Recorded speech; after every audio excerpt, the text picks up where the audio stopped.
Can this scenario repeat itself again? Can Real Madrid show us once more why they are Champions League giants?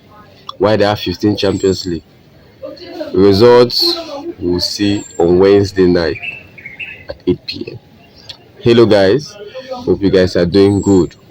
New video pre-match analysis for the biggest match of this week. Champions League, Bayern Munich hosting Real Madrid. It's going to be boy.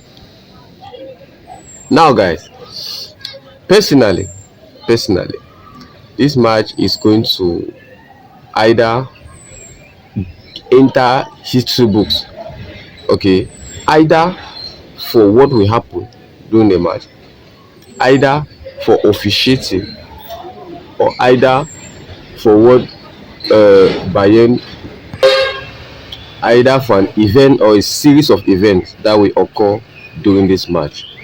Matches like this are always known for high media hyping and after match scandals and all whatnot. We remember the same encounter between Real Madrid and Bayern, Allianz Arena 2023, which was a whole. The hyping and the scandal after match was massive. That's matches like this are known for things like that. Okay, how do I see this encounter? Actually, like I said earlier, the 2-1 score at the Bernabeu is a favorable score for Real Madrid compared to Bayern Munich. Even though Bayern won 5-0 over the weekend, and Real lost, or Real dropped points. Real made a draw 1-1. But this level and pedigree of Champions League matches don't look at all that, especially when Real Madrid is concerned. They are the giants of Europe. So maybe the only regret that Abelua might have is the fact that he didn't rest most of his star players, notably Vinicius Jr. and Kylian Mbappé. But everything being equal, Bellingham was rested, Brahim was rested, Militao was rested. So I also believe if Mbappé and Vinicius were not rested, it's because they were ready to play. They were ready to give in their best and they wanted to win that match. Unfortunately, that didn't happen. But everything being equal, Madrid is still in a better position to qualify compared to Bayern. If Bayern wanted to have a free qualification ticket against Madrid, they were supposed to tamper Madrid a 4-1 or 5-1. Beating Madrid 2-1 at the Champions League is not safe. Nevertheless, it's football. Okay, everything can happen. Bayern rotated their squad fully or partially and they won 5-0, okay, over the weekend, which is fine, which is okay. But like I said, matches like this don't take into consideration all what you just did. Okay, now in the last encounter between Real and Bayern, it happened at the Bernabeu. Bayern dominated the game, but Real Madrid scored 1 goal. Still, Bayern's goalkeeper came out man of the match. It means even though Bayern had a good game, but Real Madrid still had chances to shoot, and Bayern's goalkeeper Manuel Neuer made incredible saves. That match ended with 21 shots for Madrid and 20 for Bayern. 8 shots on target for Madrid, as it was 8 also, and I think 4 for Bayern also. That's a tricky start. And in the match return, maybe Manuel Neuer might not be in the same form he was during the match alley. Just maybe, or maybe Mbappé and Vinicius will not miss as many chances as they missed during the match alley. Maybe.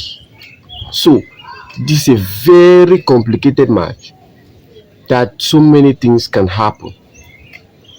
So many things can happen. Now, what do I expect?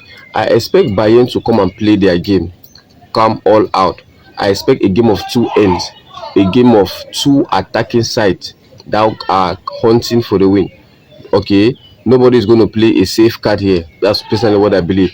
Real Madrid, as it stands now, like I said in my other video, the draw that Real Madrid did or made against Girona instead made it easy for them, because as of now they know that they might go trophyless again this season, and the only trophy which is in front of them to win is the Champions League, which is a trophy that they are used to winning.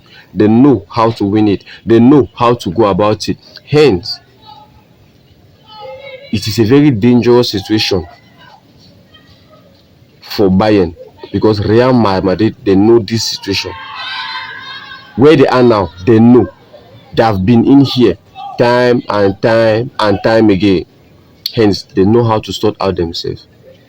Nevertheless, it's still a game of football.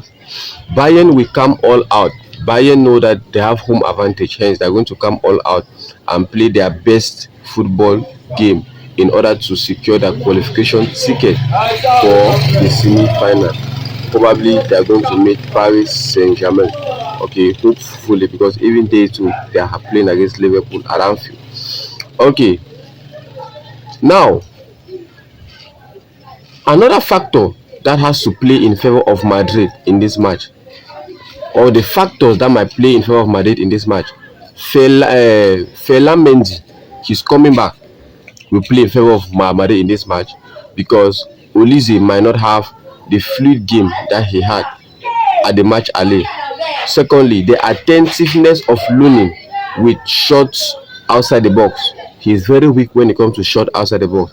If he's that attentive, Bayern might not have a chance to score, because we are going to have Rudiger, who was rested, and Militao, who went out early against the match in the match against Girona.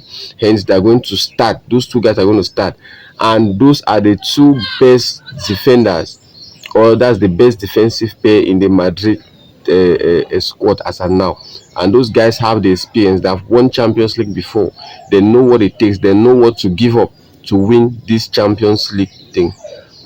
So we have talked of Mendy's presence, the defense line, Lunin, and lastly, or not even lastly, the last but not the least, the presence of Bellingham at the midfield.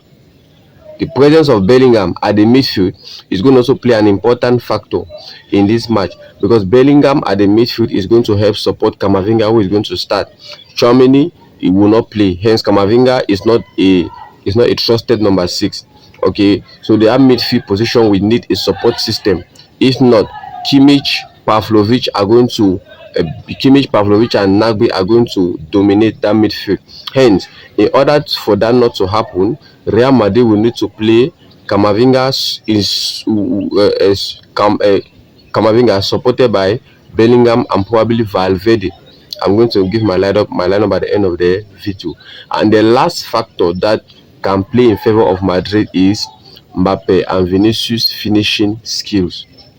If Mbappé becomes the prime Mbappé in terms of finishing, I promise you guys, Bayern is not going to live out there successful. You guys remember what happened? The Joselu incident. It might happen again. The Joselu situation, it might definitely happen again. Okay, guys, without wasting much of our time, let's go to our starting lineup. I will give my lineup just for the Madrid team. Now, for the goalkeeping position, Lunin is going to start. As right back, Trent Alexander-Arnold is going to start. Two center defenders, I already talk of Rudiger and Militao. Left back, Mendy is going to start. That's the first line of 4. Second line of 4, we are going to have Valverde. We start as a right winger, or we start on the right. Bellingham, Camavinga, and Brahim Diaz. That's the second line of 4. Or it will be Valverde, Camavinga, Brahim Diaz, and Bellingham as a right winger. Then in front we have Vinicius and Mbappé. But now that's a 4-4-2. But now how are they actually going to play? At the midfield position, we are going to have Camavinga and Bellingham with Brahim in front playing as a number 10. Okay. Then we'll have Mbappé as a right winger, then Vinicius as a left winger, so that Brahim or Bellingham can run into that middle space and play as a 9.5. Okay, Brahim or Bellingham can run into that middle space, because at the midfield position they will need a support system. That support system, Camavinga cannot play there alone, so Camavinga will be as a number 6. Then he will be supported by Valverde and Bellingham, so that Brahim will easily run into that space in between Mbappé and Vinicius, or better still, Bellingham can still run into that space because of his high pedigree and physical abilities, can still run into that space. So that is how they are going to play. So it's a 4-4-2, but it's a 4-4-2 diamond with Camavinga down, Valverde, Bellingham, Brahim on top. Then we have Mbappé and Vinicius. Prediction: Real Madrid is going to qualify. That's what I feel. That's what I think. The Joselu incident might repeat itself again. See you. Okay, guys. We come to the end of our videos. You let me know what you think in the comment section. Let me know of your own predictions. I'll be reading all comments. See you in the next one. Peace. Visca Barça, Visca Catalunya.